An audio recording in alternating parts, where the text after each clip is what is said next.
Welcome to the 31 Days of Halloween, presented by the Honor Society of Entertainment Arts at the LA Film School. I'm your host, Angel, and this is The Legacy of Fear, a journey through the evolution of horror and films that shaped our darkest imaginations. So dim the lights, settle in, and let the terror begin. Count Dracula.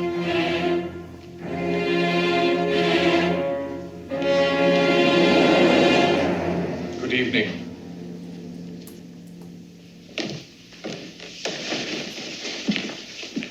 Miss Seward. Good evening, Count.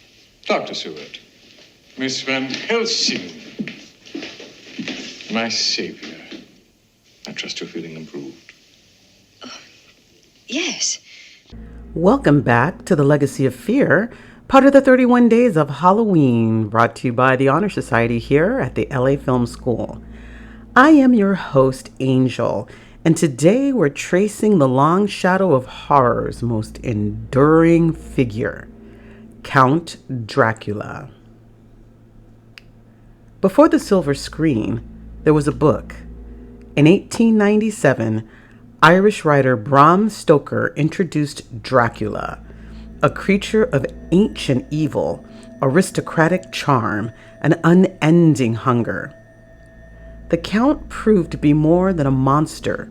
He was fear wrapped in style, a dark reflection of our deepest desires and anxieties. Dracula first sank his teeth into cinema with a Bela Lugosi in 1931. With his cape, piercing stare, and unforgettable accent, Lugosi defined the vampire for generations. His Dracula wasn't just a monster. He was hypnotic, aristocratic, a figure of both terror and strange attraction. The blueprint was set. Just a little tidbit. Lugosi's association with Dracula helped typecast him for decades, limiting his career in some ways, yet securing his iconic status for all time. Then came Christopher Lee. In Hammer Films' Horror of Dracula and its sequels, Lee gave the Count a new kind of menace. Taller, more physical, dripping with blood, and yet undeniably magnetic. Lee's Dracula was terrifying and sensual, making him a cultural icon of the 50s through the 70s. By the late 70s, Frank Langella brought a romantic flair to the role, leaning into Dracula as a gothic lover, a shift that reflected the era's fascination and passion and sexuality in horror. And then in 1992, Francis Ford Coppola's Bram Stoker's Dracula gave us Gary Oldman's operatic performance. Ancient, tragic, monstrous, and yet heartbreakingly human. With lavish visuals and Oldman's intensity, Dracula became a figure of both horror and sorrow. The Count has never stayed buried. From action-packed reinventions like Dracula Untold to Claes Bang's stylish Netflix version and Nicolas Cage's wild, campy take in Renfield, filmmakers keep finding new ways to resurrect the Prince of Darkness. And the story continues. A new film titled Dracula Love Tale, directed by Luc Besson and starring Caleb Landry Jones as the Count, is set for limited release in 2025 with a wider release planned for 2026.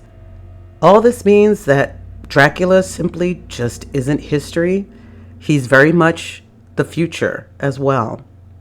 And let's not forget parody. From Sesame Street's Count Von Count to Mel Brooks' Dracula Dead and Loving It, the character has been mocked, twisted, and adored across pop culture. Dracula is the most adapted character in film history.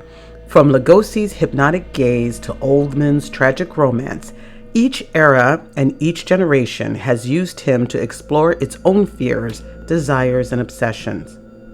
From Gothic castles to neon lit reboots, one truth remains: Dracula never truly dies. Because the need to confront power, fear, and forbidden desire will always call him back to us from the grave. So, as you pull your menu of films together for your Halloween marathon, how many versions of Dracula will find their way into your list of films? If he does, always remember, keep your cross close, eat your garlic pizza, and don't look him in the eye. Thank you for coming to visit. I hope you have a wonderful day, and I will see you tomorrow. Bye-bye.